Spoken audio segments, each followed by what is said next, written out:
Listo, nos vamos a saltar un poquitito, perdón, algunos problemas técnicos, pero ya estamos aquí. Bienvenido al doctor Adrián García Canales. Perdón nuevamente por el retraso, pero seguramente va a valer mucho la pena. Una plática que seguramente causa expectación desde el título, pero también sabemos que el doctor Adrián pues, es un apasionado del tema y seguramente va a ser muy productiva para todos. Bienvenido, Adrián. Y bueno, pues vamos a darle. Falla cardíaca crónica del paciente con Fontán. Adelante, Adrián. Tú me vas marcando el Vale, examen de tu muchas diagnóstico. gracias. Antes que nada, una disculpa por la demora, pero tuvimos ahí unos problemitas. Bueno, vamos a empezar.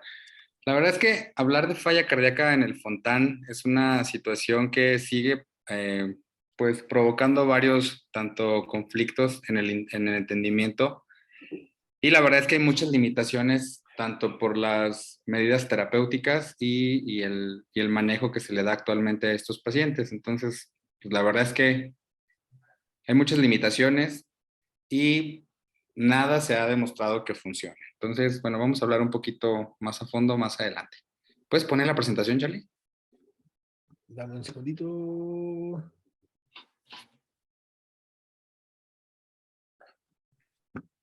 Listo. Adelante, Adrián.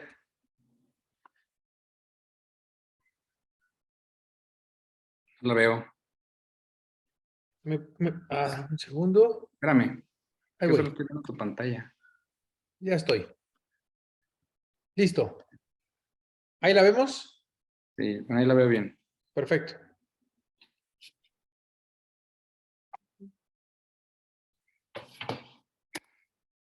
Bueno, la fisiología univentricular comprende un grupo muy heterogéneo de patologías, de las cuales todas resultan en un solo ventrículo funcional.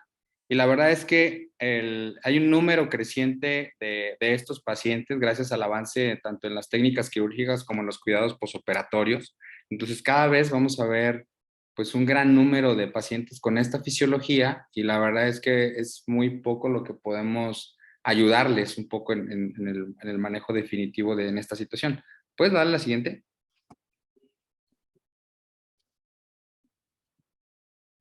Bueno, pues la anterior, es que hay un video, puedes correrlo, a ver si se puede correr. Ok, entonces, ese es un eco de un paciente con una fisiología univentricular con un ventrículo morfológicamente izquierdo. Entonces, en la fisiología univentricular, esto juega un papel crucial para el entendimiento en el manejo ulterior en estos pacientes. Entonces, tenemos que saber qué morfología tiene el paciente, si es un ventrículo sistémico izquierdo, un ventrículo sistémico derecho o un ventrículo con una morfología indeterminada. Entonces, ¿puedes dar la siguiente, Charlie, por favor? Entonces, estos pacientes requieren una inversión notable en los cuidados en la salud. Habitualmente son pacientes en los cuales ya cursaron por varios estadios de cirugía. Son pacientes que han sido intervenidos en múltiples ocasiones. Entonces, son pacientes que tienen un gasto muy importante en la salud y obviamente requieren gran recurso humano para poder abastecer las necesidades que estos pacientes requieren. La siguiente, Charlie. Habitualmente la terapia médica es inefectiva en la prevención y el desarrollo de disfunción ventricular en este grupo de pacientes, ya que dado que son un número muy reducido de pacientes, no hay grandes grupos en los cuales se puedan hacer ensayos clínicos para evaluar o hacer pruebas diagnósticas o pruebas terapéuticas. Entonces, el deterioro de la función ventricular con un acortamiento en la expectativa de vida en estos pacientes pues es inevitable, y pues rara vez podemos ofrecerles algo más que para mejorar su calidad de vida. La siguiente, Charlie, por favor.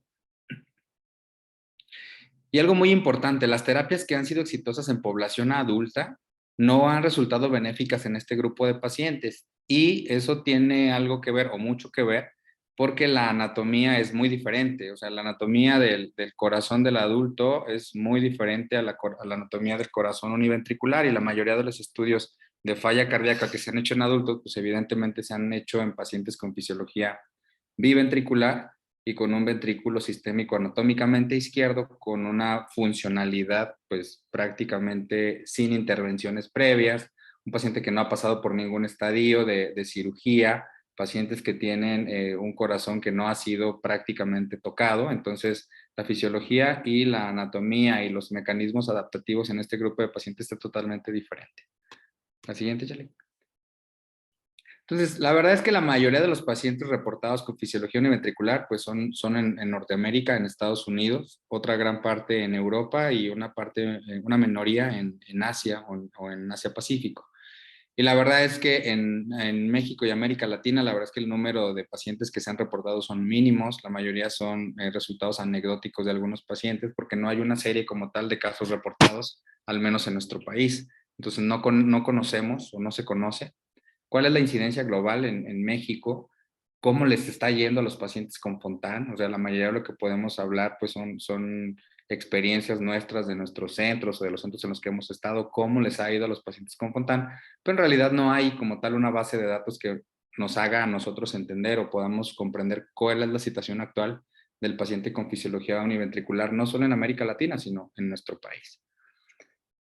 Y pues en este estudio, la siguiente, Charlie, es un estudio multicéntrico donde, vamos, se juntaron la mayoría de los centros de cirugía cardiovascular a nivel del mundo y ellos, a nivel mundial, perdón, y ellos empezaron a describir cuántos pacientes tenían en Fontan, cuántos años de seguimiento llevaban y la verdad es que el grupo, vamos, el centro que más tiene, pues es tal vez en Japón, 500 casos, en Estados Unidos SickKids, y en Canadá SickKids, y en Estados Unidos Texas y Pittsburgh. Entonces, el espectro de falla cardíaca en el ventrículo único, la verdad es que es muy heterogéneo. La mayoría de los pacientes con ventrículo único tienen un desarrollo inadecuado de las válvulas AB.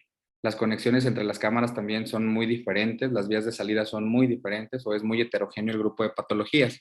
Entonces, el fenotipo debe ser caracterizado de acuerdo a la morfología del ventrículo dominante, ya sea morfología derecha, como en el video que está al lado izquierdo de la pantalla, ¿sí? En el cual tenemos un ventrículo izquierdo hipoplástico, un ventrículo sistémico derecho bastante dilatado y en el video del lado derecho tenemos un ventrículo sistémico con morfología izquierda. La morfología izquierda hay algo que llamamos interdependencia ventricular. Eso quiere decir que un ventrículo no trabaja de manera única o de manera individual. El ventrículo izquierdo necesita el ventrículo derecho y el ventrículo derecho necesita el ventrículo izquierdo para mantener su geometría. Entonces, la geometría del ventrículo izquierdo del ventrículo derecho, perdón, es una geometría esférica, ¿sí? De paredes lisas. Entonces, esto, aparte, la disposición de las fibras en el ventrículo izquierdo son muy diferentes a la disposición de las fibras en el ventrículo derecho.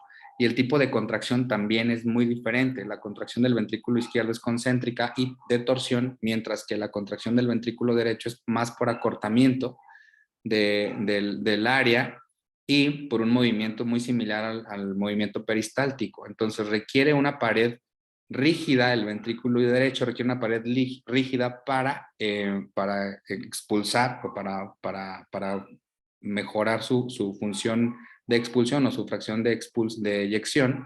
Y esta pared rígida se la proporciona el septum interventricular. Al tener nosotros una fisiología univentricular con un ventrículo dominante derecho en el cual no hay septum, pues no hay dónde se apoya el ventrículo derecho y entonces la contracción es muy ineficiente o vamos, cero, en comparación a un corazón biventricular, pues no es totalmente funcional, ¿no? La que sigue, por favor, Chale. Entonces, en los pacientes con ventrículo único, con morfología derecha, tienen un riesgo más elevado de mortalidad. Y esto pues es fácilmente entendible porque la geometría, la orientación de las fibras y las adaptaciones metabólicas del ventrículo derecho son totalmente diferentes a las adaptaciones del ventrículo izquierdo. El ventrículo derecho es un ventrículo que tiene muy poca adaptación a la carga, a la sobrecarga. Entonces es un ventrículo que reacciona muy fácil a la hipertrofia cuando se somete carga y a la dilatación cuando se somete sobrecarga de volumen. Entonces, es un ventrículo que va a reaccionar con hipertrofia o con fibrosis, y con fibrosis reactiva, secundaria al estado de sobrecarga, que esto va a producir pues hipoxia crónica por sobredistensión muscular y disminución del riego coronario, y eso a la larga ocasionará pues mayor fibrosis reactiva. La que sigue, échale por favor. Entonces, la genética juega un papel súper importante en la fisiología univentricular. Entonces, el código, o sea, cuando hay una alteración en la estructura, pues evidentemente hay una alteración en el código, en el mapa. Entonces, la mayoría de los pacientes que tienen esta fisiología, obligadamente tendremos que hacer estudios genéticos porque lo más seguro es que tengan alteraciones a otro nivel. La que sigue, Charlie, por favor. Entonces, estos pacientes suelen tener alteraciones proteicas en la síntesis de proteínas. Entonces, estos pacientes suelen tener una remodelación de la cromatina. O sea, la cromatina está remodelada de manera anormal y la estructura de las proteínas sarcoméricas también es anormal. Por lo tanto, estos pacientes van a tener dilatación o hipertrofia de manera patológica. Adelante, Charlie, por favor. Adelante, dale. Entonces, dale más. Entonces, también puede haber alteraciones en los genes, sobre todo el GAT4 y el GATA6, y estos van a provocar alteraciones en la supervivencia de los miocitos por la mala adaptación a la sobrecarga o a la hipertrofia o a todas las condiciones adversas a las cuales el corazón se va a someter a lo largo de los procedimientos quirúrgicos que vamos a ofrecerle durante los estadios de paliación. También puede haber alteraciones en los péptidos cíclicos, como el AMP cíclico o el GMP cíclico, y recordemos que a final de cuentas, cuando nosotros tratamos de manipular el corazón con vasopresores inotrópicos, el mecanismo final, ya sea aumentar el AMP cíclico o el GMP cíclico, pues es el mecanismo final de la mayoría de los inotrópicos. Entonces, estos pacientes suelen tener alteraciones o sea, alteraciones en los genes en las vías de señalización de los péptidos cíclicos y por lo tanto las vías de señalización del calcio, de la contractilidad, del inotropismo, del cronotropismo, del vasmotropismo se ven alteradas. Entonces el riesgo y el curso de la falla cardíaca depende de una predisposición genética y de los factores estresores propios de la cardiopatía que va a originar o que va a terminar en la fisiología univentricular. ¿Qué sigue, por favor? Entonces, en la fisiología univentricular es importante entender, o sea, es importante entender que la fisiología es compleja y el mecanismo quirúrgico difiere totalmente de acuerdo a la anatomía del paciente al momento del diagnóstico. Y la fisiología funcional del ventrículo único es variable y depende evidentemente de los estadios de paliación. Un paciente va a pasar a lo largo de su vida, que nace con una fisiología. Después del primer estadio tendrá una fisiología diferente a la cual nació. En el segundo estadio tendrá una fisiología completamente diferente a a la anterior y sobre todo a la primera. Y terminará con una fisiología univentricular. Entonces, los estadios de paliación indican o van a determinar una fisiología única por la cual el paciente va a tener que pasar a lo largo o durante el trayecto hasta llegar al estadio final. Entonces, finalmente, el ventrículo funcional es asignado como sistémico y el flujo pulmonar es pasivo. Entonces, esto, como tal, condiciona que el paciente esté siempre sometido a una resistencia vascular pulmonar o a una resistencia vascular pulmonar siempre elevada o se va a ir elevando en el transcurso de la vida del paciente. La que sigue, por favor, Chale. Entonces, esta es la red vascular normal en un paciente con fisiología biventricular. Tenemos aislamiento ventricular sin cortocircuitos a ningún nivel.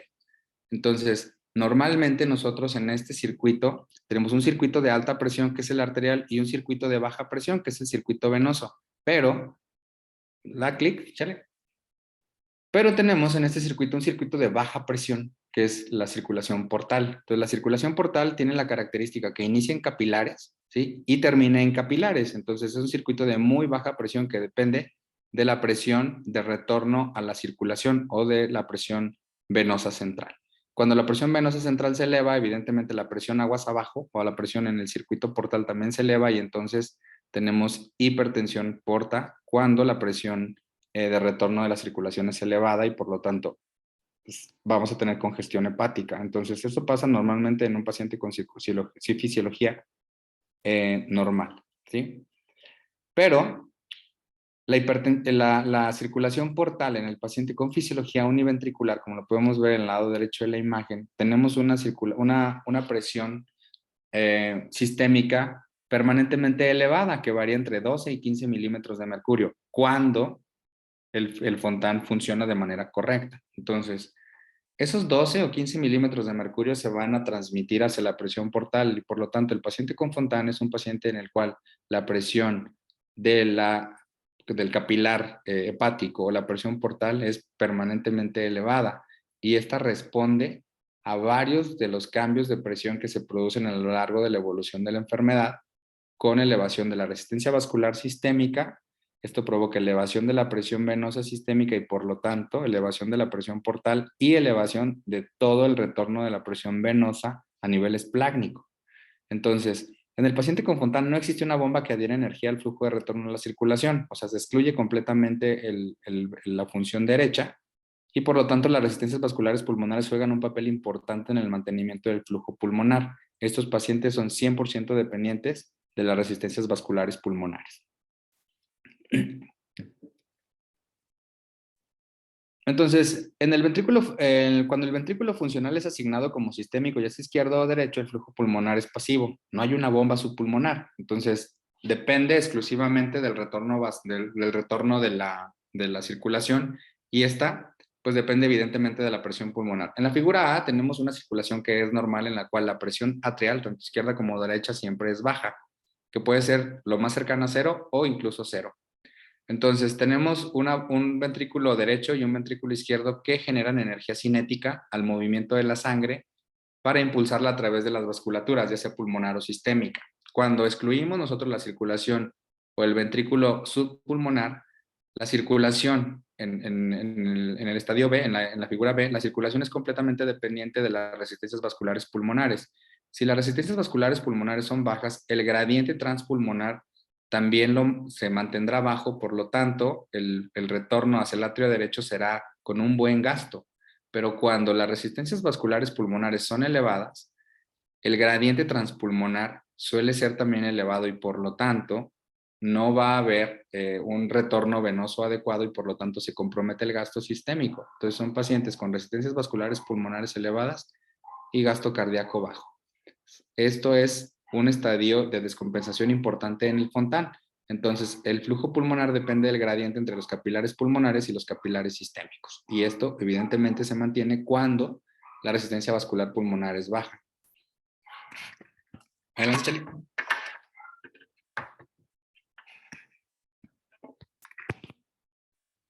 Entonces, el paciente con Fontan es un paciente con presión venosa sistémica crónicamente elevada. Entonces, eso es inherente al procedimiento paliativo que se realiza.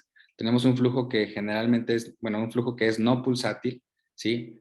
Entonces, el flujo pasivo condiciona congestión habitualmente en la presión, en la circulación portal, y esto, por lo tanto, provoca hipertensión venocapilar a nivel portal y aumento en las presiones de retorno esplácnico. Entonces, vamos a tener congestión orgánica, principalmente intestinal, hepática, evidentemente, y esto compromete todas las funciones tanto de síntesis como de absorción del tracto gastrointestinal y, por lo tanto, también aumento en las presiones de venosas a todos los niveles con dilatación de los lechos venosos con generación de varices. Entonces, los pacientes habitualmente, todo paciente con Fontan tiene fisiología de falla cardíaca crónica, pero no todos los pacientes la manifiestan clínicamente. ¿La que sigue, Charlie? Entonces, la circulación de Fontan se caracteriza por elevación crónicamente establecida de las resistencias vasculares pulmonares y sistémicas, lo que compromete el gasto cardíaco. Puede ser que en el estadio inicial no lo haga, pero conforme el paciente crezca o avance en edad, las resistencias vasculares pulmonares van a irse elevando progresivamente de tal forma que en algún momento va a provocar disfunción en el Fontan. Entonces, todos los pacientes con Fontan tienen fisiología de falla cardíaca crónica, ¿sí? Pero no todos los pacientes tienen sintomatología de falla cardíaca. Entonces, en la disfunción ventricular o en la disfunción del Fontan es una maraña de eventos desencadenantes y consecuencias que van a llevar a disfunción en Fontan. La principal es el aumento de la resistencia vascular pulmonar. Una resistencia vascular pulmonar elevada condiciona una obstrucción en el circuito del Fontán y por lo tanto hipertensión venosa sistémica con hipertensión porta. Esto va a provocar una estasis atrial o trombosis, arritmias, una elevación o una edema o disfunción hepática con cirrosis y en el mayor de en edades más avanzadas, carcinomas hepáticos. Va a haber congestión linfática con enteropatía perdedora de proteínas y bronquitis plástica. Y otra cosa que puede complicar son los cortocircuitos, tanto venovenosos como arteriovenosos que se pueden formar durante la evolución en el paciente con fisiología univentricular. Y otra situación que puede empeorar la disfunción sería la insuficiencia de la válvula auriculoventricular. Entonces, un paciente con cardiopatía congénita tiene un riesgo muy elevado de desarrollar falla cardíaca. Entonces, por una corrección incompleta, por una falla en la corrección o por lesiones residuales, ¿sí? Por una sobrecarga crónica de presión o de volumen, por lesión tisular o fibrosis. La corrección incompleta o la falla en la corrección o las lesiones residuales son en cualquier tipo de cardiopatía, pero específicamente en el Fontán. La sobrecarga crónica de presión o de volumen produce lesión tisular y esta lesión tisular nos va a ocasionar ya sea fibrosis, ya sea regenerativa o reactiva, que nos va a llevar a o va a evolucionar hacia falla cardíaca. Además, en un paciente con cardiopatía, ya sea con fisiología uni o biventricular, no está exento de tener alguna cardiomiopatía primaria, ya sea dilatada, hipertrófica, restrictiva, o sea, todas las cardiopatías que nosotros vemos, miocardiopatías que vemos en la edad pediátrica. Entonces, también hay factores que predisponen a falla cardíaca, como el estrés hemodinámico, el estrés hemodinámico crónico. Entonces, el paciente con fisiología univentricular, además de la predisposición por la propia fisiología univentricular, pues también puede desarrollar una miocardiopatía primaria por causas genéticas o de otro tipo, y sobre todo por el estrés hemodinámico al que se ha sometido el corazón o el miocardio durante la evolución propia de la enfermedad. Entonces, los factores de riesgo para disfunción ventricular en el Fontán, el primero pues es la mecánica ventricular subóptima y eso depende del tipo de ventrículo, ya sea izquierdo, derecho o indeterminado. Las alteraciones en la perfusión miocárdica, eso depende de la patología con la cual el niño nació o la cardiopatía con la cual lo llevó a fisiología univentricular. Y las alteraciones en la perfusión miocárdica suelen estar casi siempre establecidas por alteraciones en el árbol coronario, ya sea pacientes que nacen con fístulas ventrículo-coronarias o con coronarias únicas o con todas las malformaciones coronarias que pueden presentarse. Y los factores hemodinámicos, los estresores hemodinámicos con sobrecarga de volumen que van a llevar a lesión del cardiomiocito, las obstrucciones a los tractos de salida, las elevaciones en las resistencias vasculares pulmonares y algo muy importante. La siguiente, Charlie. La edad de corrección. Entonces, entre más tiempo transcurra entre el diagnóstico y la edad de corrección, obviamente el tiempo en el cual se somete a estrés hemodinámico el miocardio es muy importante. El estrés, tal vez el estresor hemodinámico durante la cirugía, durante el posoperatorio y en el estadio previo a la cirugía, son los factores más importantes para el desarrollo de fibrosis miocárdica. Un paciente con un miocardio que está sometido crónicamente a estrés va a ocasionar que este desarrollo ya sea hipertrofia reactiva o hipertrofia compensadora, así como fibrosis reactiva o fibrosis regenerativa. La fibrosis regenerativa se produce generalmente cuando hay un proceso de isquemia. Pues hay isquemia, hay muerte celular y hay fibrosis regenerativa, pero la fibrosis reactiva suele provocarse cuando hay estiramiento o sobreestiramiento miocárdico y entonces reacciona con producción de fibrosis. Entonces, todos estos factores nos van a llevar a disfunción, no de manera inmediata, sino a largo plazo. Por eso es súper importante la edad de corrección. Y entonces aquí surge una pregunta importante. ¿Será prudente llevar a un paciente a Fontán después de los 7 u 8 años? Tal vez no sea tan recomendable porque muchos de los pacientes van a tener una pésima calidad de vida en los años subsiguientes después de la corrección cuando esta es tardía. Entonces, En cuanto a la mecánica ventricular subóptima, el ventrículo derecho tiene una capacidad reducida para adaptarse a las cargas hemodinámicas. Entonces, los polimorfismos de los receptores adrenérgicos en el ventrículo derecho son muy diferentes. Los receptores adrenérgicos en el ventrículo derecho son muy diferentes al ventrículo izquierdo. Las proteínas G, los componentes del citoesqueleto y las proteínas sarcoméricas son totalmente diferentes. La estructura muscular del ventrículo derecho es diferente a la estructura muscular del ventrículo izquierdo, así como las respuestas maladaptativas como factores de crecimiento de fibroblastos, caspasas y ubiquitinas son muy diferentes en ambos ventrículos. Entonces, aunque es una misma masa muscular, tienen mecanismos de adaptación completamente diferentes uno y otro. Entonces, en cuanto a la mecánica ventricular, la geometría y la bioenergética de cada ventrículo es muy diferente. Mientras que el ventrículo izquierdo se contrae por torsión y acortamiento de sus fibras, mientras que la base del ventrículo gira en sentido horario, mientras que el ápex gira en sentido antihorario. Esto es un mecanismo de torsión y de acortamiento o mecanismo de contracción concéntrico. Entonces, es muy diferente la contracción en un ventrículo y otro. Y la adaptación es muy diferente a la poscarga y a la precarga. El ventrículo izquierdo suele adaptarse mejor a la poscarga que el ventrículo derecho, mientras que el ventrículo derecho suele adaptarse mejor a la precarga, a diferencia del izquierdo. ¿Sí? Next, Charlie. Entonces, aquí tenemos la distribución de las fibras musculares del ventrículo izquierdo y el ventrículo derecho. Entonces, el ventrículo derecho pues tiene una forma de semiluna que abraza parcialmente al ventrículo izquierdo, y el ventrículo izquierdo tiene una forma pues redondeada, en las cuales tiene fibras circunferenciales, fibras longitudinales y fibras oblicuas, y esto hace que sea un músculo que sea 100% eficiente o es muy eficiente para la contracción. No así el ventrículo derecho. ¿Que sigue, Charlie?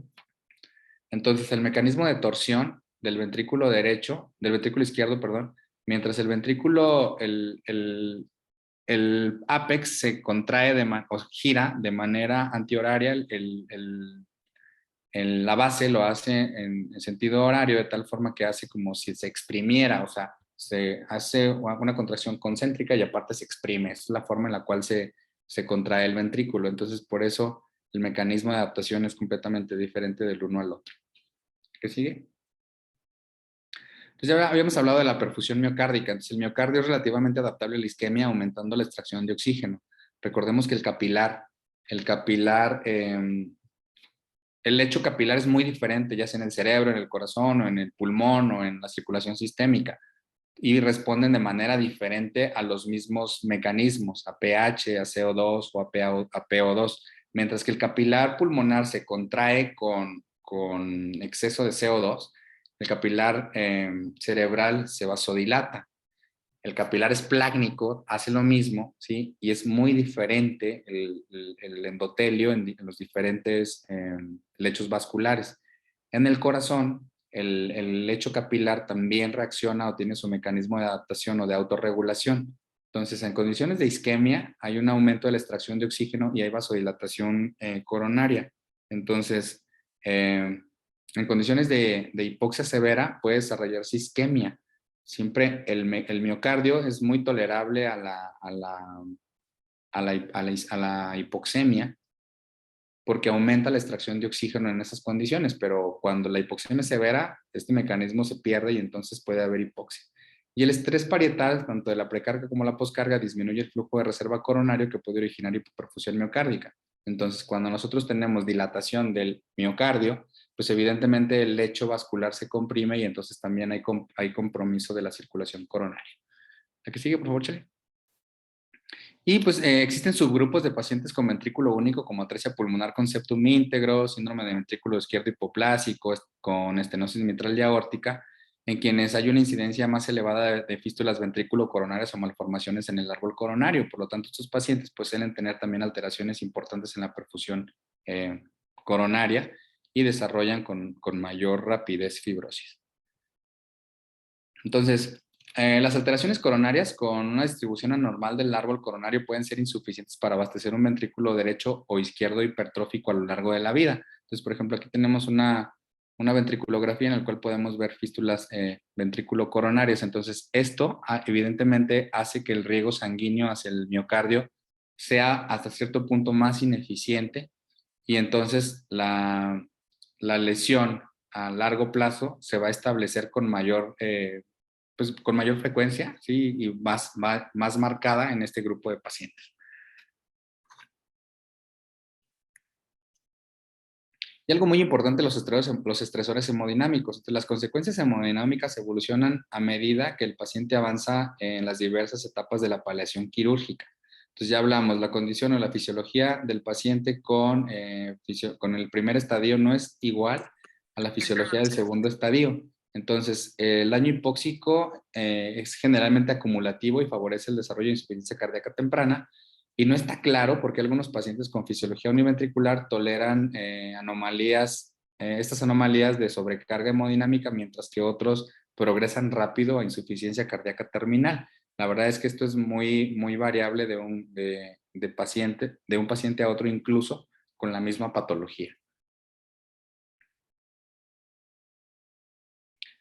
Entonces, la sobrecarga de volumen ventricular también juega un papel importante. Entonces, desde el nacimiento hasta la etapa 2, la carga de volumen del ventrículo único es 3 veces el gasto cardíaco normal.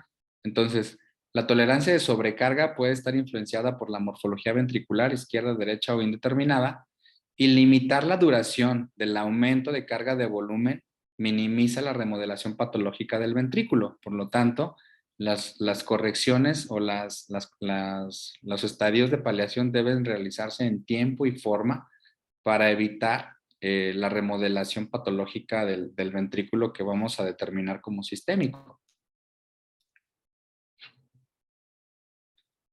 Entonces, las colaterales aortopulmonares también imponen una carga hemodinámica adicional al ventrículo único debido a un cortocircuito significativo de izquierda a derecha con compromiso de la función ventricular y de la función valvular. Entre más flujo haya de retorno a la fisiología univentricular, pues hay mayor compromiso o más estrés valvular por sobrecarga, tanto de precarga como de poscarga. Entonces, el compromiso de estrés hemodinámico por la sobrecarga de volumen, no solo corrigiendo los estadios, sino corrigiendo las colaterales, también es súper importante para mejorar la función a largo plazo en el paciente con fisiología univentricular. Y bueno, el grado de insuficiencia de la válvula B no mejora en la mayoría de los pacientes con ventrículo único y requiere reparación para tratar de proteger en contra del daño de la insuficiencia ventricular, de la insuficiencia valvular y desarrollo de insuficiencia ventricular. Entonces, la mayoría de los pacientes con insuficiencia valvular en el contexto de un ventrículo único, pues lo recomendable sería tratar de disminuir la insuficiencia, ya sea con plastía o con algún mecanismo para tratar de mejorar la insuficiencia valvular.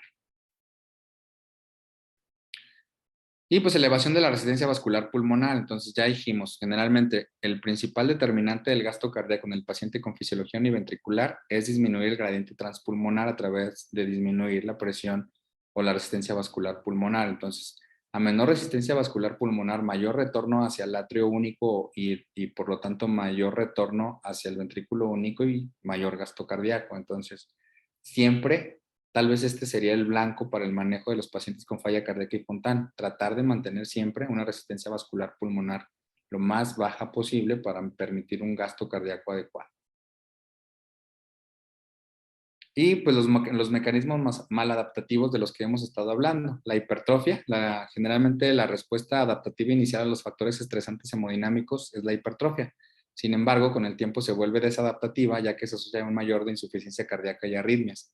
La hipertrofia generalmente se caracteriza por un aumento del tamaño celular y esto provoca desorganización de los sarcómeros, por lo tanto la estructura contráctil del paciente con hipertrofia ventricular no es tan efectiva para la contracción. Entonces la hipertrofia es un mecanismo de adaptación, pero también produce alteraciones en la contractilidad, no solo por restricción al llenado por disminución del tamaño de las cavidades, sino también por una desorganización en los sarcómeros y alteración en la contractilidad.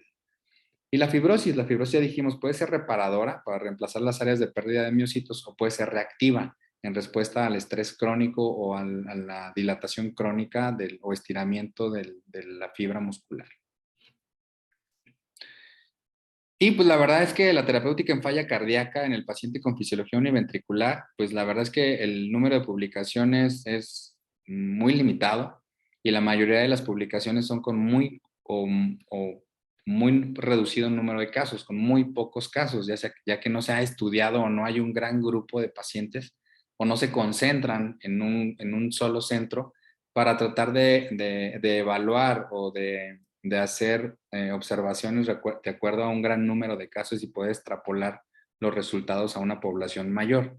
Entonces, basado en el consenso, la mayoría de los casos son basados en consenso de expertos o extrapolación de datos de adultos que con frecuencia no muestran un beneficio significativo para la falla en el ventrículo único, ya que los estudios tienen resultados contradictorios y no son 100% extrapolables a esta población, porque la mayoría de los estudios en adultos en falla cardíaca se han hecho en fisiología biventricular. Y pues bueno, las consideraciones anatómicas, ¿no? Las adaptaciones fisiológicas del ventrículo único, pues evidentemente son muy diferentes a la adaptación que se produce en los pacientes con fisiología biventricular. La que sigue, Charlie, por favor. Y pues actualmente no existen terapéuticas médicas comprobadas para el tratamiento de la prevención de falla cardíaca en la población o en este grupo de población, ya que todos los medicamentos que se han utilizado pues han tenido o resultados contradictorios o no han demostrado beneficio en este grupo de pacientes. Y algo que se ha difundido o que hemos utilizado en pacientes con falla cardíaca con fisiología biventricular son los IECAs. Entonces, comúnmente los utilizamos para disminuir la poscarga del ventrículo sistémico.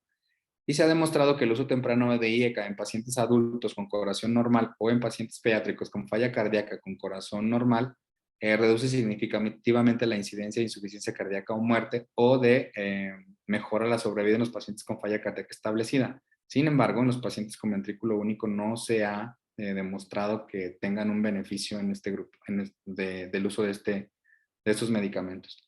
Entonces, los IECA los utilizamos empíricamente en los pacientes con ventrículo único con la esperanza de retrasar la falla ventricular por bloqueo del sistema renina-angiotensina-aldosterona. Entonces, la eficacia de estos en la función ventricular y la remodelación del ventrículo único, pues no está clara y la verdad es que pues no se recomienda de manera habitual el manejo con estos medicamentos, aunque en la mayoría de los centros se hace de primera instancia. Y en los lactantes con ventrículo único, enalapril no mostró ningún beneficio en términos de crecimiento somático, mejoría de la función ventricular o prevención y desarrollo de insuficiencia cardíaca. Entonces, el aumento de los péptidos natriuréticos, la mayoría de todos los pacientes con Fontan tienen elevación sistémica, elevación en sangre de los péptidos natriuréticos, ¿sí? Entonces, la inhibición de la neprilicina ha mostrado ser, o sea, se ha pregonado como la panacea en los pacientes pediátricos para disfunción sistólica ventricular, pero no se ha estudiado en los pacientes con ventrículo único y actualmente está el estudio Panorama, que es un estudio multicéntrico, que está comparando el uso de sacubitril valsartan con el enalapril en niños con falla cardíaca con PVI reducida, pero no específicamente en el grupo de pacientes con ventrículo único. Entonces, parece que puede ser una alternativa. No se ha concluido el estudio, pero al menos los resultados temporales parece que son buenos y alentadores en este grupo de pacientes. Puede ser una terapia efectiva, pero no está 100% comprobado.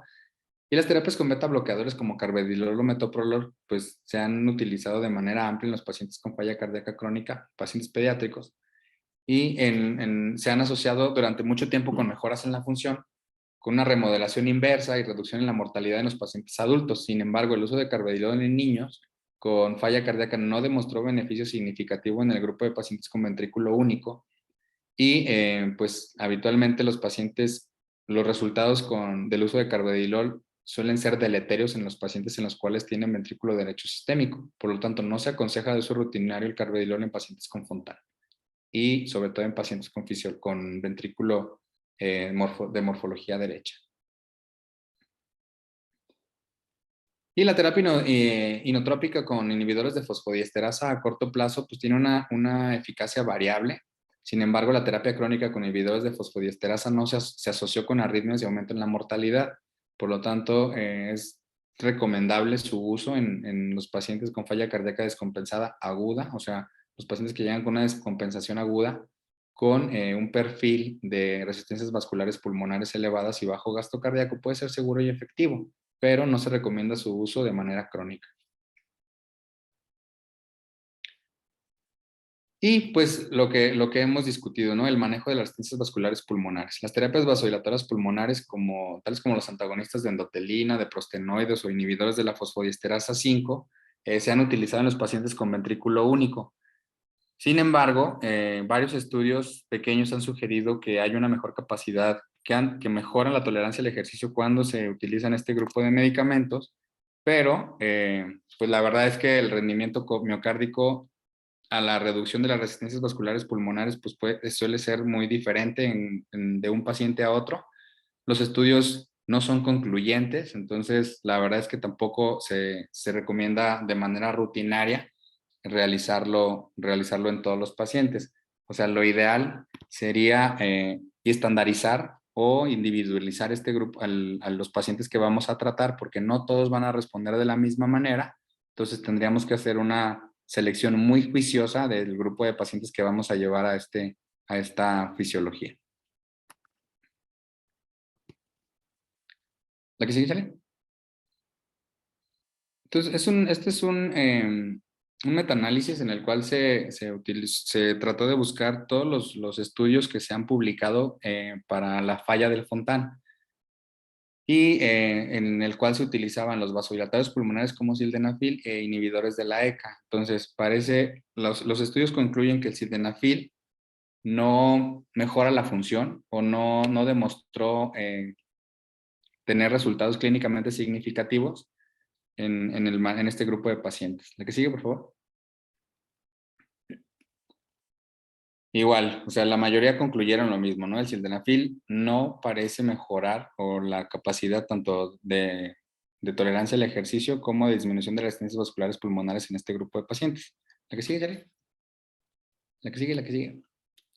Entonces, otra alternativa es el uso de sensibilizador de los canales de calcio como levosimendan. Entonces, en una pequeña serie de casos de pacientes con ventrículo único, levosimendan mostró mejoría en la contractilidad y esta se expresó como mejoría en el volumen latido, por lo que el levosimendan puede ser seguro y efectivo en los pacientes con ventrículo único y falla cardíaca descompensada en la etapa aguda, en una descompensación aguda de la falla cardíaca y puede pues mejorar tanto la tasa de internamiento como la calidad de vida a corto plazo en los pacientes con falla cardíaca descompensada. ¿No? Que sigue, Chile, por favor. Entonces, un aspecto importante en el seguimiento de los pacientes con falla cardíaca crónica será la mejoría de los aspectos clínicos, tales como la nutrición, el manejo de la sobrecarga hídrica, el seguimiento estrecho y la vigilancia de parámetros bioquímicos de función orgánica, ya sea hepática y gastrointestinal. Entonces, parece ser que el tratamiento o el seguimiento de las medidas higiénico-dietéticas ha mejorado o ha demostrado una mejoría en la falla cardíaca en este grupo de pacientes. Se ha demostrado, o sea, vamos, en todos los estudios que se han realizado, se ha llegado a la conclusión que no hay un tratamiento seguro, efectivo, al 100% en este grupo de pacientes, por lo tanto, se ha pregonizado que las medidas higiénico-dietéticas pueden mejorar la calidad de vida en este grupo de pacientes, no así la supervivencia. Mantener un balance hidrosalino pues de neutro negativo, mejorando la sobrecarga hídrica y lo más importante, el aspecto nutricional y de rehabilitación, que es lo único que ha demostrado que mejora la calidad de vida en este grupo de pacientes.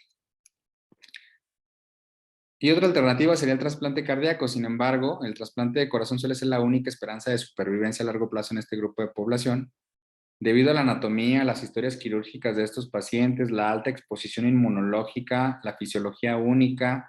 El trasplante en estos grupos de pacientes planea dificultades técnicas únicas. Habitualmente son pacientes que tienen pues fibrosis importante en el tórax, la disección de las estructuras suele ser muy difícil, el riesgo de sangrado tanto trans como postoperatorio es muy alto, la vasculatura pulmonar suele ser o suele tener cierto grado de reactividad, aunque no se haya diagnosticado hipertensión pulmonar previa al trasplante. Entonces, los pacientes con fisiología ventricular tenían menos posibilidades de ser incluidos en una lista de trasplante de corazón debido al riesgo alto de mortalidad quirúrgica. Y en el grupo de trasplante cardíaco, los pacientes con fisiología univentricular tienen un riesgo mucho más elevado de muerte y de fracaso durante el seguimiento del trasplante.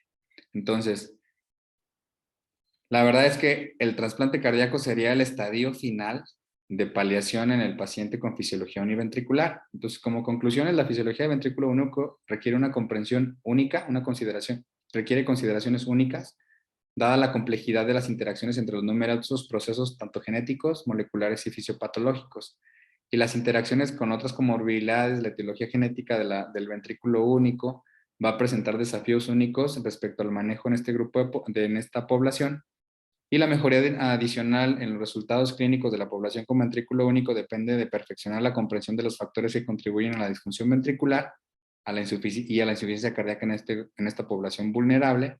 Y sobre todo, tenemos que tener en cuenta que la calidad de vida posterior a las correcciones depende de cómo le fue al paciente en cada estadio. Si en el primer estadio estuvo con un posoperatorio muy tórpido, con falla cardíaca crónica, con choque cardiogénico que se revirtió, volvió a hacer choque cardiogénico en la segunda estadio y terminó con un choque cardiogénico en el tercero, todo el estrés hemodinámico y el estrés hipóxico que recibió el miocardio durante todos esos estadios va a tener una repercusión importante en el futuro y va a ser un condicionante principal para el desarrollo de fibrosis e hipertrofia en esos pacientes. Por lo tanto, se espera que esos pacientes tengan una calidad de vida peor y por lo tanto un pronóstico más adverso a corto plazo después de la corrección. Básicamente eso es todo. Muchas gracias. Muchas gracias, Adrián.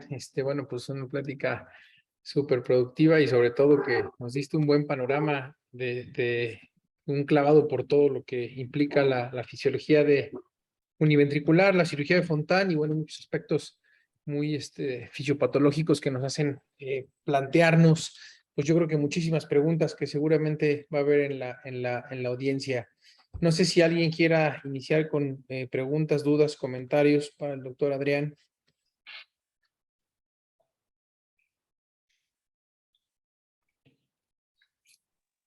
Muchas felicidades, Adrián.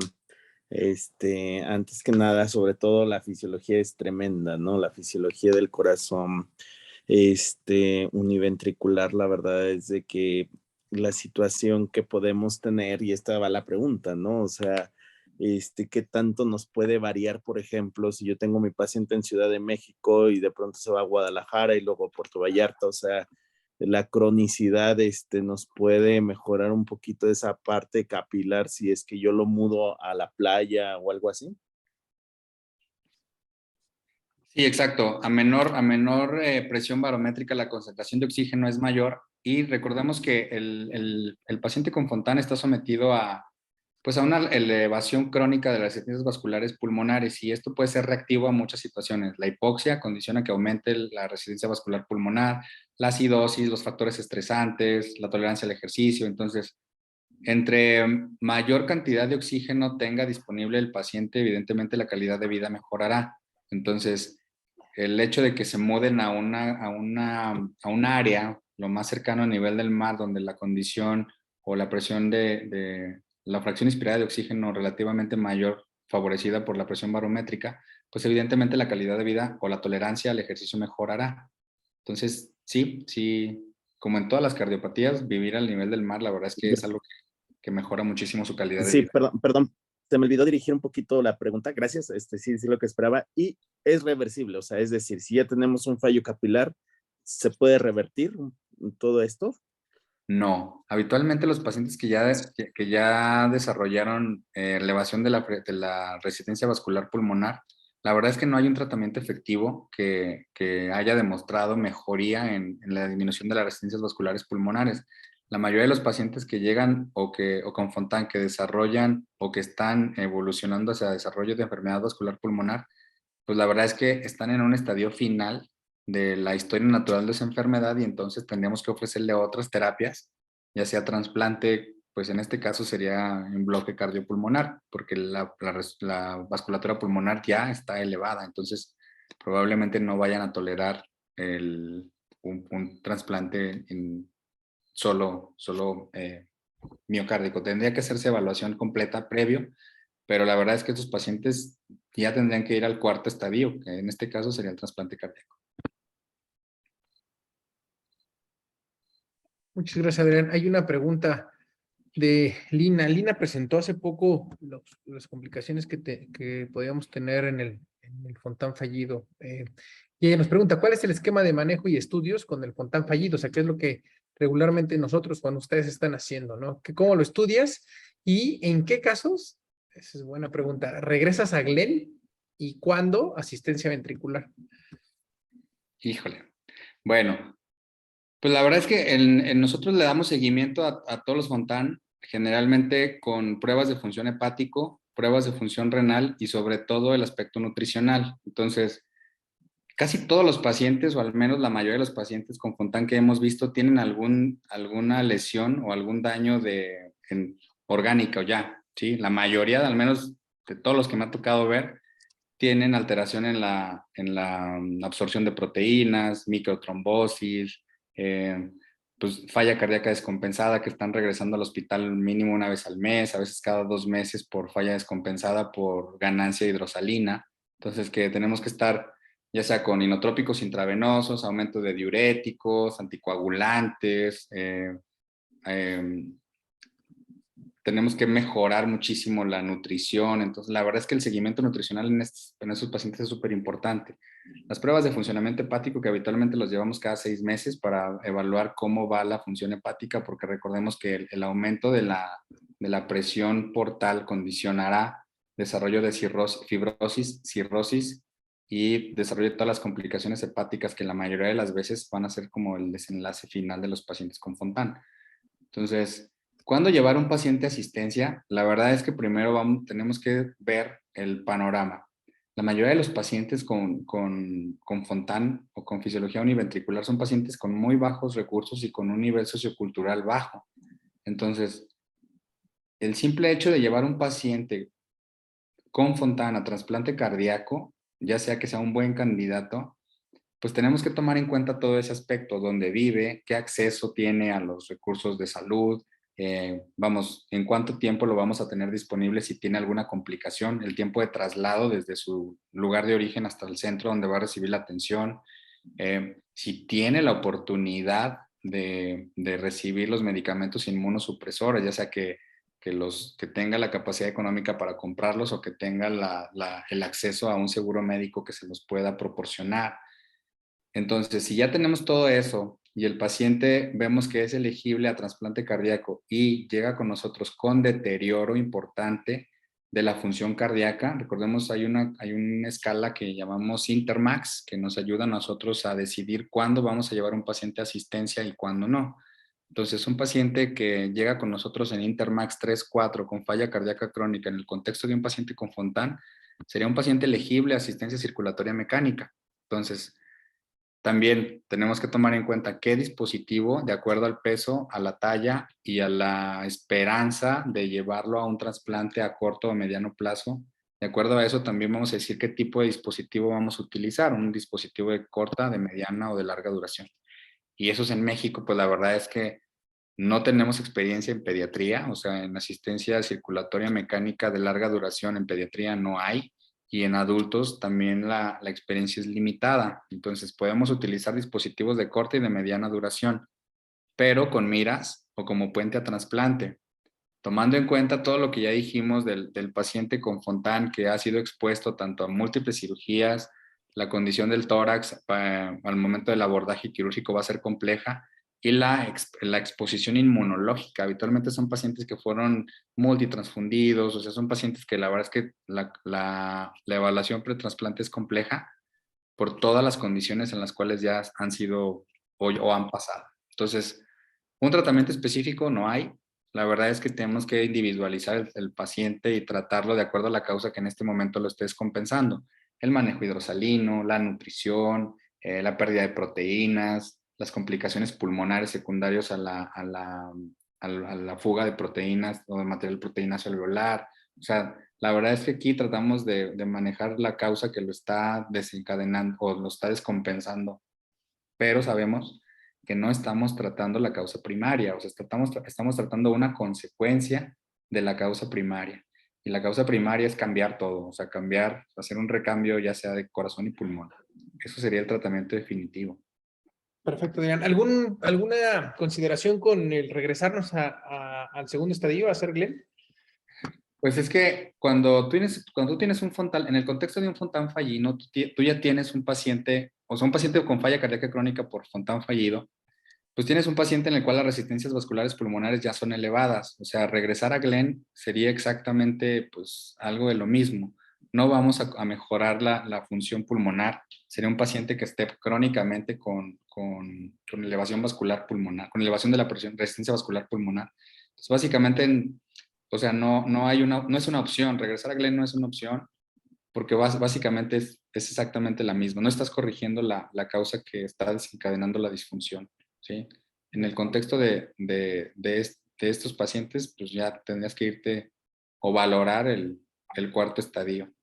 Entonces, la verdad es que todo paciente con Fontan, desde que llega al Fontan, tenemos que irlo preparando para llevarlo al cuarto estadio, que en este caso sería el trasplante cardíaco o un dispositivo de larga duración. De acuerdo.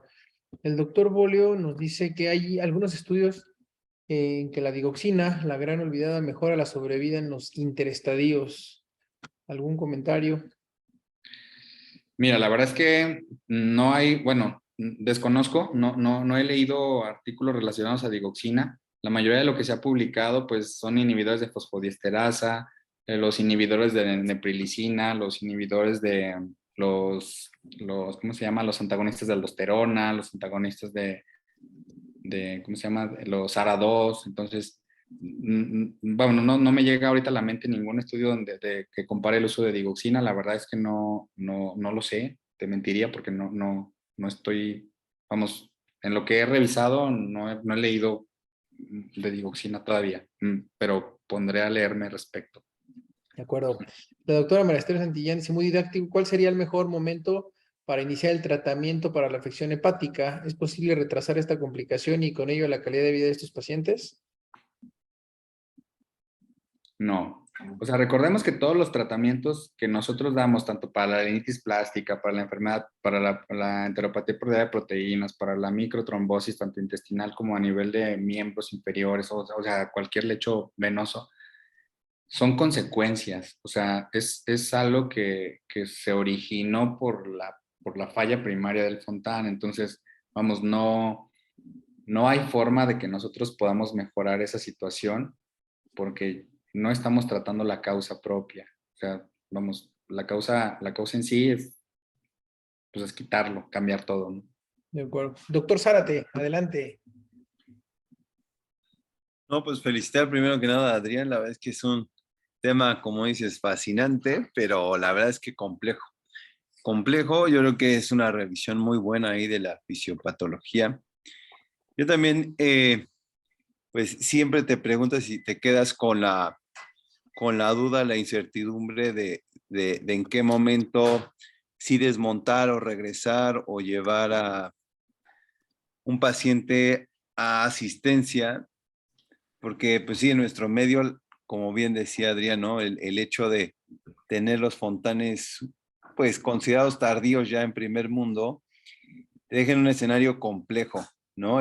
Para la toma de decisiones. Yo creo que pues se tendría que evaluar también, como dijo, puntos importantes, ¿no? El estudio genético de insuficiencia cardíaca, que también tiene ya varios años que se publicó en Circulation la cuestión del RNA mensajero como marcador de insuficiencia cardíaca y apoptosis del miocito. Creo que también sería un punto también muy relevante para la toma de decisiones en cuestión del trasplante cardíaco. Y bueno, en el sentido también de la toma de decisión para ver cuál es el problema que llevó al Fontan fallido, pues también el uso de los parámetros hemodinámicos, la función del eco, también la cuestión del strain ahí de la aurícula izquierda. Yo creo que son varios parámetros que te pueden ayudar a tomar decisiones nada sencillas, porque como dice, pues es mucho de los órganos tienen ya cierta afección y eso te deja en un escenario muy complejo, ¿no? Porque no son pacientes fáciles. El escenario a largo plazo pues, también es complicado, pero yo creo que sí tendríamos que en nuestro medio tratar de protocolizar el fallo de Fontan, ¿no? O sea, yo creo que eso sería, hay varios pacientes o muchos pacientes, me atrevería a decir que la condición no es la óptima, entonces tratar de protocolizar ecocardiográficamente, hemodinámicamente y parámetros bioquímicos o genéticos, yo sé que es caro, pues, pero yo creo que eso sería un escenario pues que daría un poco más de certeza en la toma de decisiones, ¿no? Sobre todo con nuestra población que tenemos fontanes muy tardíos, sería algo muy interesante y yo creo que tendría mucha relevancia para todo el mundo, ¿no? El hecho de que nuestra población tenga estas características y a lo mejor hacer un protocolo padre, así como evaluar genética e insuficiencia cardíaca, parámetros bioquímicos, ecocardiograma con strain de aurícula, strain ventricular, la cuestión de la morfología, o sea, son muchas variables, pero la verdad es que está muy padre y la verdad es que eso es lo interesante, ¿no? Y también en hemodinamia, ¿no? Tratar de hacer un análisis hemodinámico muy completo y ver también la respuesta a ciertos parámetros o la terapéutica con IECA, ARA, la verdad es que sí podría ser un estudio interesante, la verdad es que es muy complejo. Felicidades, Adrián, y ánimo con la fisiología univentricular. De acuerdo, Beto. El doctor David Ruiz, buenas noches. ¿Qué experiencia positiva o negativa han tenido con el uso de esteroides orales, IV o inhalados para disminuir la bronquitis plástica y si así mejora el retorno venoso sistémico hacia los pulmones? Pues la verdad es que, digo, el uso de esteroides se ha utilizado ampliamente tanto para mejorar la enteropatía perdedora de proteínas como para la fuga proteinácea a en todos los endotelios. Pero la verdad es que, digo, los resultados tampoco no son muy alentadores. Tanto el uso de heparinas de bajo peso molecular como los usos de esteroides, pues la verdad es que tampoco han demostrado que mejoren pues la calidad de vida en este grupo de pacientes. Por lo mismo, ¿no? O sea, el mecanismo final, que es el aumento o sea, el mecanismo por el cual se produce la enteropatía perdedora de proteínas es por un aumento de la presión venosa portal. Entonces, si la presión venosa portal se produce por aumento de la presión venosa sistémica y la presión venosa sistémica aumenta por consecuencia de la resistencia vascular pulmonar. Todo es por un aumento retrógrado de las presiones. Entonces, volvemos a lo mismo. Tratamos de tapar o de mejorar un poco la situación o el compromiso final, pero lo ideal sería tratar el mecanismo inicial, ¿no? Tratar de disminuir la presión, ¿no? Algunos estudios han hecho la derivación del conducto torácico hacia el atrio para tratar de disminuir un poquito la presión linfática. Tal vez eso se ha demostrado que, bueno, se ha propuesto como un mecanismo para tratar la disfunción intestinal en este grupo de pacientes.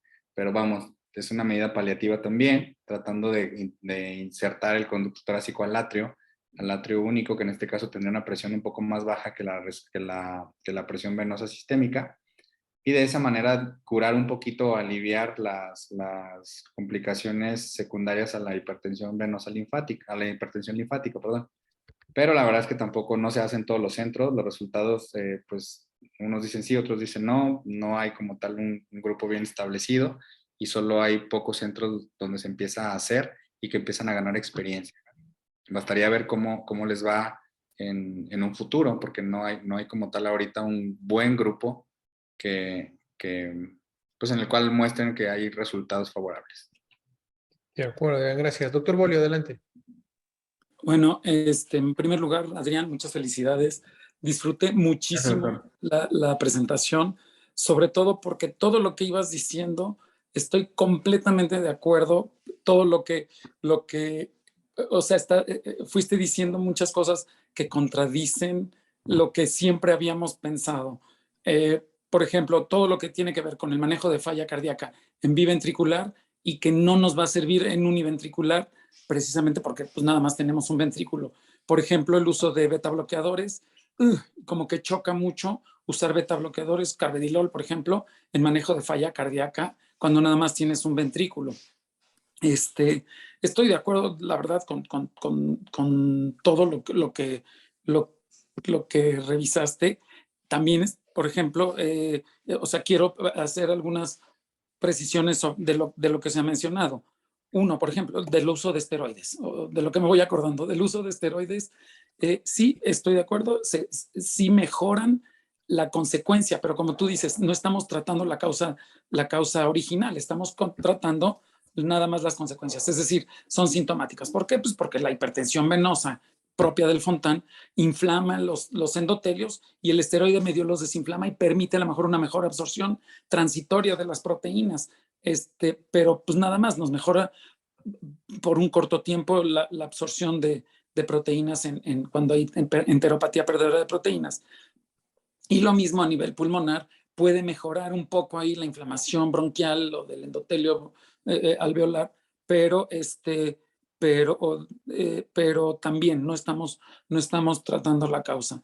Yo creo que como siempre que hablamos de Fontan, lo que tenemos que entender es que no hay un paciente ideal para Fontan porque el Fontan estamos forzando la naturaleza. O sea, no podemos decir, este es el paciente ideal para Fontan, porque si tiene todo como si tuviera el otro ventrículo, pues no necesitaría el Fontan. En pocas palabras, el Fontan es el resultado de un esfuerzo por tratar de sustituir y de forzar a la naturaleza a que funcionemos con un solo ventrículo. Pero si hubiera un Fontan ideal, pues no traeríamos los dos ventrículos al nacer. Entonces, no existe. Entonces, estoy de acuerdo. La única manera de corregir el corazón univentricular es viendo la forma de ponerle el otro ventrículo. Si no, nunca vamos a tener el Fontan ideal. Un poco con respecto a lo que decía Beto Zárate, sí estoy de acuerdo, o sea, entre más temprano se haga el Fontan, o la tendencia es de hacer los Fontanes más tempranamente para que la circulación se adapte, pero no estoy tampoco muy, o sea, no es necesariamente o sea, nos va a mejorar el número de años que va a tener calidad de vida, pero a fin de cuentas, cuando se compara Fontan realizado, no sé, por decir algo, a los 4 años de edad, a los 6 años de edad, a los 10 años de edad o a los 14 años de edad, a fin de cuentas duran más los que se hicieron más tempranamente, pero cuando el paciente llega alrededor de los 25 años, 30 años de edad, ya empieza a tener la falla del Fontan, independientemente de la edad a la que se hizo el Fontan. Entonces, más bien la hipertensión pulmonar tiene que ver con la edad también, obviamente con toda la genética y con todo lo demás, pero a fin de cuentas, no es necesariamente el único factor el haberlos operado en edades tempranas para que desarrollen la hipertensión pulmonar. Con respecto a trasplante, sí, pues sí, la corrección definitiva y final de un corazón univentricular va a ser ponerle un corazón con 2 ventrículos, es decir, un trasplante cardíaco. También estoy de acuerdo en que el Fontan que está fallando o el Fontan fallido, el regresar a Glenn es un retroceso y no va a mejorar el paciente, porque lo que le hizo fallar el Fontan fue progresivo y el regresar a Glenn, pues voy a dar menos flujo hacia ese pulmón y si lo que me está haciendo fallar el Fontan es que ya que no puede pasar a través de los pulmones el flujo del Fontan, pues tampoco va a pasar el flujo del Glenn. Estoy completamente de acuerdo. Yo creo que el futuro de estos pacientes, porque cada vez hay más Fontanes, por lo tanto hay más Fontanes que están fallando, es va a ser ver la manera de mejorar o de sustituir o de inventar o de emular la circulación de un ventrículo derecho. Si yo tengo uno, eficientar lo más que se pueda la función del ventrículo que quedó como sistémico. Y en segundo lugar, a la estructura del Fontan, mejorar todo con materiales y con dispositivos que me ayuden a aumentar la perfusión anterógrada hacia el pulmón y algo que también que no se ha mencionado es el paciente tiende, pues, empieza a tener tórax en tonel y todo por esa función también de los músculos respiratorios y de la ventilación de jalar flujo hacia los pulmones generando presión negativa. En conclusión, gracias y felicidades porque contextualizaste muy bien todo el manejo y se hizo notar que específicamente que cuando estamos hablando de falla cardíaca en Fontan, todo lo que funciona para la falla cardíaca del corazón univentricular no necesariamente va a funcionar para la falla cardíaca del Fontan. Y en segundo lugar, que el paciente que tiene corazón univentricular, la mejor solución va a ser tratar de resolver y de formarle o ponerle 2 ventrículos. Nada más una última. El trasplante cardíaco en Fontan, en corazón univentricular, se puede hacer el trasplante heterotópico, es decir, dejar el corazón nativo, la función ventricular del ventrículo sistémico, ayudarla nada más con un trasplante heterotópico, es decir, poner el otro corazón, sustituyendo básicamente la función del ventrículo derecho, que sería el trasplante heterotópico. Y bueno, hay muchas cosas que discutir o que estar pensando en Fontan, pero yo me quedo con el mensaje de que el Fontan no es una buena solución para el corazón univentricular, pero es la única solución que tenemos para el corazón univentricular. Entonces, pues no hay de otra y hay que seguirlo haciendo. Y felicidades, gracias, Adrián. Y un saludote, como siempre. Gracias. Muchas gracias, doctor. Sí, yo quería comentar, la verdad es que como bien lo han dicho, hay muchas cosas que han evolucionado y creo que eso es lo que nos gustaría pues siempre estar pendientes e ir pensando, ¿no? El tema, sobre todo que nos toca a nosotros, ¿no? Creo que como bien lo decía Adrián, sí muchos artículos y muchos centros han reducido la edad y creo que sí ese tema es fundamental en la evolución posoperatoria y en la evolución, la mayoría de los centros y de los estudios sí nos hablan hoy que la edad influye de una manera directa, pero en nuestros centros, por ejemplo, es pensar en colocar un tubo de buen tamaño para que esto funcione, el uso de la fenestra en los pacientes que realmente los necesiten. De repente nos ha tocado alguno que otro paciente de decir, híjole, tiene un poquitito de obstrucción en la anastomosis o esto es un gradiente que me da mínimo, etcétera, pero creo que en la fisiología de Fontan y sobre todo en la cirugía como tal, técnicamente hablando, nuestra meta como cirujanos es dejar lo mejor posible esta circulación, este circuito, pensando en las complicaciones que nosotros vamos a tener a mediano plazo. Y sobre todo, pues sí, detectar y determinar el tomar algunas medidas, ¿no? De repente hemos platicado que si la embolización de las colaterales, de cerrar la fenestra, hay muchos estudios que hablan acerca de esta saturación menor del 75%, que ya nos hablan de un mal pronóstico. ¿Qué pasa con los pacientes que tenemos hospitalizados y que tienen derrames pleurales por más de 7 o 10 días, que realmente ya también es un factor pronóstico para ver una evolución y darle un seguimiento estrecho al paciente? El hecho de pensar en el paciente está saturado, pero esta desaturación a costa de qué va a pasar a futuro. Como bien lo decía Alberto, creo que sería momento de que nuestros centros empecemos a adaptar nuestros pacientes, porque definitivamente no vamos a operar todavía pacientes probablemente de 2 años, como lo están haciendo en muchos otros lugares, pero sí detectar y determinar cuáles podrían ser los factores al que nosotros nos enfrentamos y el seguimiento que van a necesitar estos pacientes para darles sobre todo una mejor calidad de vida, pero no nada más eso, sino tener ahora sí nuestra casuística y saber cuáles son esos puntos o esos focos rojos que nos deberían de alertarnos como lo hacen algunos otros centros para tomar decisiones en el mejor momento, ¿no? Muy bien, Adrián, pues la verdad es que ha sido una plática súper productiva, muchos buenos comentarios, y bueno, pues no sé si hay alguna otra pregunta, que esté en el panel, o si Adrián nos quisieras dar un último comentario ya para concluir.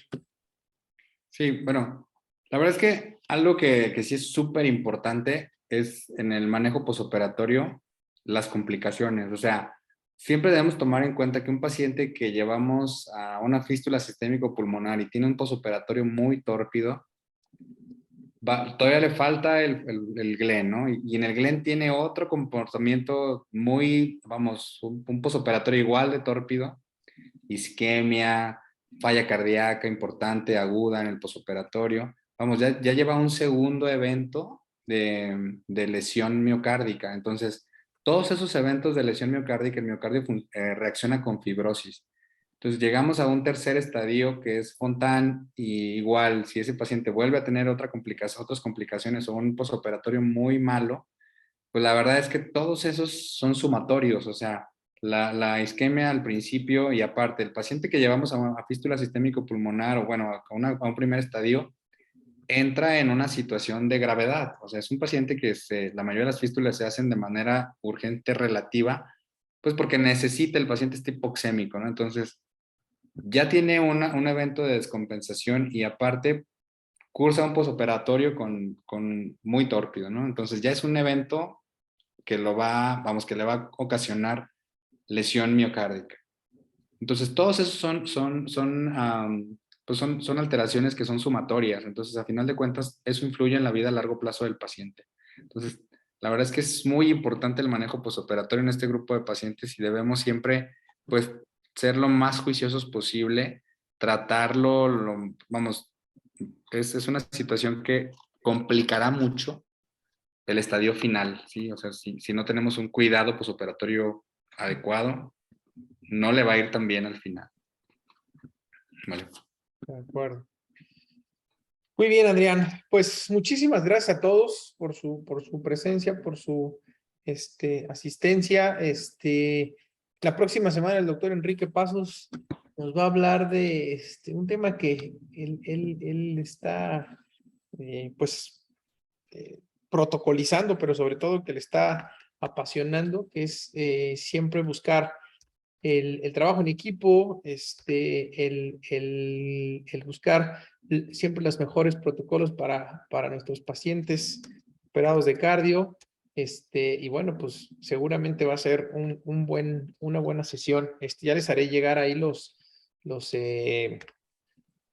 artículos. Yo espero que pronto me haga favor el doctor Pasos de mandárnoslos, y bueno, pues estaremos pendientes de ellos. Muchas gracias, Adrián. Muchas felicidades por tu Gracias. charla. Gracias. Nos Saludos. vemos pronto y saludos a todos. Que tengan buena noche.